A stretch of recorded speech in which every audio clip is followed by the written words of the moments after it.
Welcome to Shukla study point. आप सभी का स्वागत है आपके अपने YouTube channel Shukla study point में। मैं शिवम शुक्ला आप सभी दोस्तों का हार्दिक स्वागत करता हूं।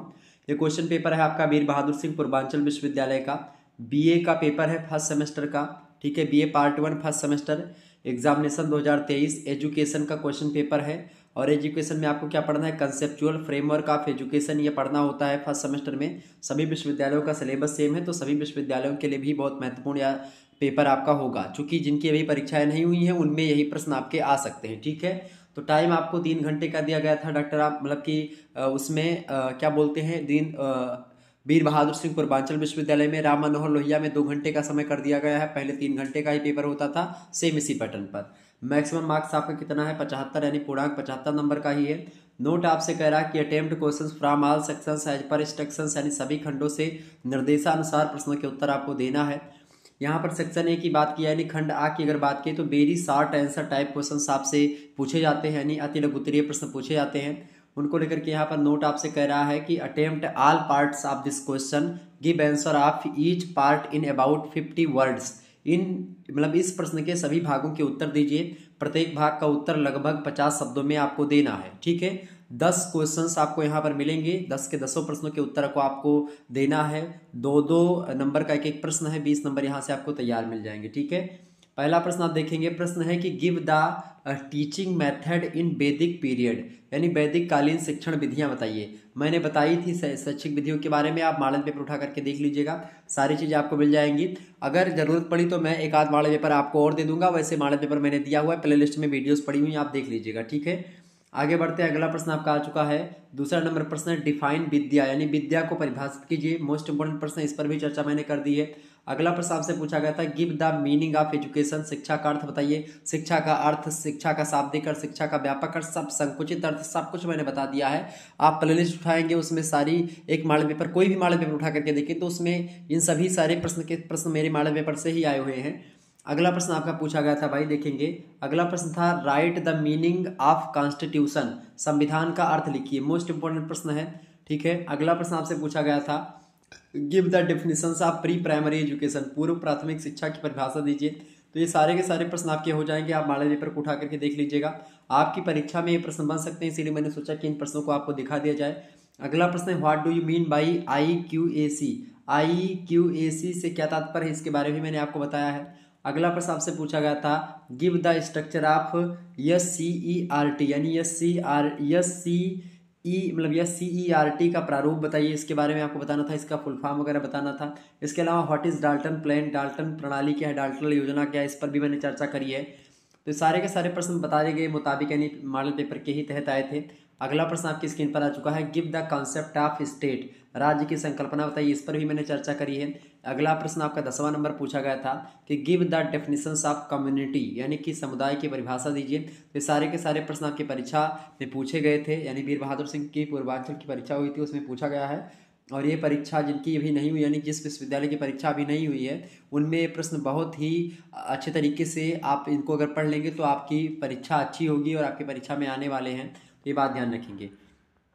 अगला प्रश्न आपकी स्क्रीन पर आ चुका है सेक्शन बी से, देखेंगे तो शॉर्ट आंसर टाइप क्वेश्चन पूछे जाते हैं, यानी कि लघु उत्तरीय प्रश्न। लघु उत्तरीय प्रश्नों की बात की तो यहाँ पर आप देख सकते हैं लघु उत्तरीय प्रश्नों को। नोट कर रहा है आपसे कि attempt any 5 questions, give answer of each question in about 200 words, यानी कि आपको 200 शब्दों में इन प्रश्नों के उत्तर को लिखना है।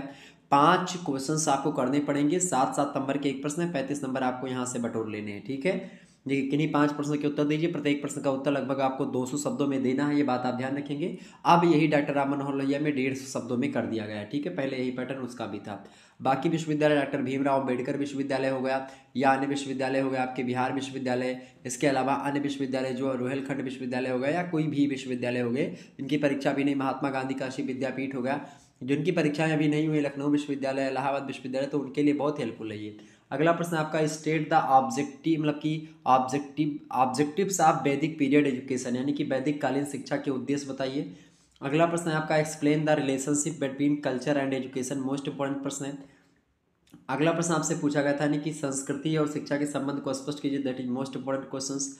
अगला प्रश्न है explain the functions of school, विद्यालय के कार्य स्पष्ट कीजिए। सारे प्रश्नों के बारे में मैंने बताया हुआ है, तो आप प्लीज़ एक बार मॉडल पेपर जाकर के देखेंगे, प्लेलिस्ट में पड़ा हुआ है सारे मॉडल पेपर 2022 वाले भी और 2023 के जो मैंने बताया वो भी पढ़े, तो आप उसको देख लीजिएगा।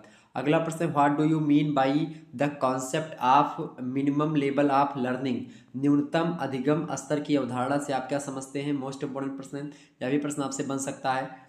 अगला प्रश्न आपसे पूछा गया था कि state the provisions relating to education in the Indian constitution, यानी भारतीय संविधान में शिक्षा संबंधी प्रावधानों को बताइए। मोस्ट इंपोर्टेंट प्रश्न ये भी पूछा गया था आपकी परीक्षा की दृष्टि से, तो ये भी आप एकदम से पढ़ लीजिएगा। अगला प्रश्न है आपका focus on right to education act 2009, यानी कि शिक्षा का अधिकार अधिनियम जो आया था 2009 में, उस पर आपको प्रकाश डालना, उसके बारे में बताना है। यह भी प्रश्न आपका अच्छा था। अगला प्रश्न आपसे पूछा गया था कि state the active and passive agency of education, शिक्षा के सक्रिय और निष्क्रिय अभिकरण को बताइए। बढ़िया प्रश्न था। वहीं अगला प्रश्न आपसे पूछा गया था 9वां नंबर प्रश्न देखेंगे, describe the main functions of the university grant commission, यानी विश्वविद्यालय अनुदान आयोग के मुख्य कार्यों का वर्णन कीजिए। बहुत ही बढ़िया प्रश्न था, तो ये प्रश्न आप बहुत ध्यान से इन प्रश्नों को एकदम से ध्यान रख लीजिएगा और रट लीजिएगा, ठीक है। ये प्रश्न आपकी परीक्षा में भी आ सकते हैं। सेक्शन सी से जो प्रश्न पूछे गए थे उसको दिखाने का प्रयास करूंगा। लॉन्ग आंसर टाइप क्वेश्चंस थे, दीर्घ उत्तरीय प्रश्न। नोट कर रहा है इसमें कि attempt any 2 questions give answer, और आने वाली परीक्षा जो 2024 में होगी आपके, मतलब जो आने वाले हमारे बच्चे हैं 2024 में आएंगे, थर्ड सेमेस्टर की परीक्षा देंगे, फर्स्ट सेमेस्टर की देंगे, उनके लिए बहुत हेल्पफुल होगा यह वीडियो।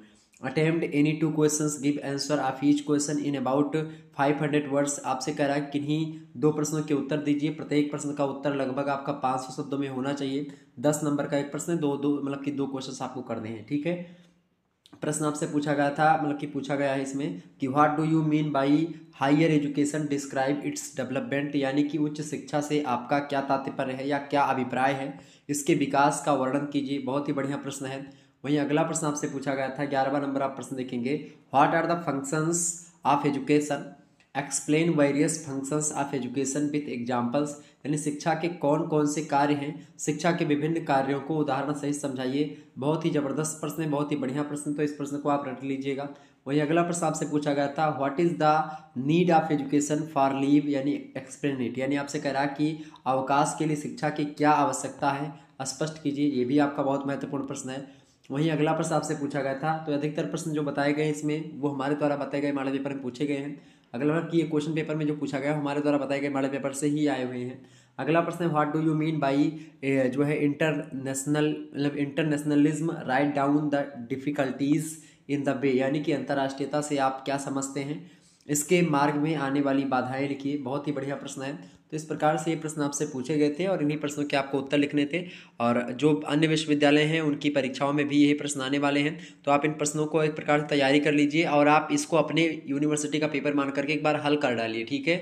आप बैठिए और सोचिए हमारे यूनिवर्सिटी का क्वेश्चन पेपर है, और आप आसानी से बैठ करके आप जो भी तैयारी आपकी अभी तक हो चुकी है उसके आधार पर इन प्रश्नों का उत्तर आप अपने घर पर बैठ करके 3 घंटे में कॉपी में लिखें, और फिर मूल्यांकन करें कि आपने उत्तर कैसा लिखा, सही लिखा है गलत लिखा, आसानी से हो जाएगा। चलिए फिर मिलते हैं हम नेक्स्ट वीडियो में, तब तक के लिए जय हिंद जय भारत। आप सभी का बहुत बहुत धन्यवाद हमारे से जुड़ने के लिए। इसी प्रकार से अपना प्यार हमेशा बना रखिए। Good night, I love you.